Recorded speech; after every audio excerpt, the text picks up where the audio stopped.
இப்ப நம்ம முருங்க மரத்துலேருந்து தேன் எடுக்க போறோம். இந்த மரத்த பார்த்தீங்கன்னா, நல்ல பெரிய மரமா இருக்கு. பாருங்க மேல, இது முருங்க மரம். முருங்க தேனு இப்ப நெறைய இடத்துல பார்த்தீங்க அப்டின்னா இந்த ஃபார்ம் ஹனி தான். முருங்க தோட்டத்தில பெட்டி வச்சு குடுக்குறது முருங்க தேனு அது ஒரு வகை. உங்களுக்கு பார்க்கும்போதே தெரியும். பாருங்க தேன் பாருங்க, உள்ள இருக்குது தேன் கூடு. இப்ப இத தான் நம்ம எடுக்க போறோம். உள்ள பார்த்தீங்கன்னா தெரியும், நல்ல பெரிய அடையா நல்லா இருக்கு தேனு. பாருங்க தேன் பாருங்க, எப்டி இருக்கு பாருங்க அட. கலர் எப்டி இருக்கு பாருங்க.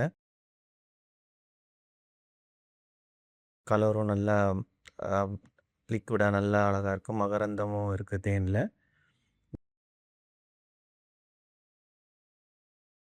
இந்த மரத்த பார்த்தீங்கனாலே தெரியும். இது முருங்க மரம். இதுலேருந்து தான் நம்ம இப்ப தேன் எடுத்துக்கிட்டு இருக்கோம்.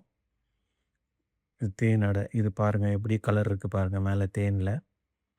இது அப்படியே ஃப்ரெஷ்ஷா இருக்கு தேனு. இப்போ இந்த தேன் பார்த்தீங்கன்னா, மறுபடியும் பார்த்தீங்கன்னா, நம்ம உள்ள ஒவ்வொரு அடையா தனித்தனியா எடுத்துட்டுருக்கோம்.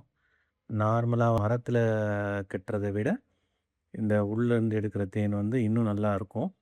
அதோட மருத்துவ குணமும் ஜாஸ்தி. ஏன்னா, இது உள்ள கெட்டும். எந்த தூசி எதுவும் அவ்வளோ பெருசா ஒண்ணும் இருக்காது. நல்லாவே இருக்கும். தேன் எப்படி இருக்கு பாருங்க. ரொம்ப நல்லாருக்கும் தேனு. ஒரிஜினல் முருங்க தேன் வேணும் அப்படின்னா, இந்த தேனு தான் நாங்க அப்படியே பாட்டில்ல முருங்க தேனா உங்களுக்கு குடுக்குறோம். வேணுங்கிறவங்க ஆர்டர் பண்ணிக்கங்க.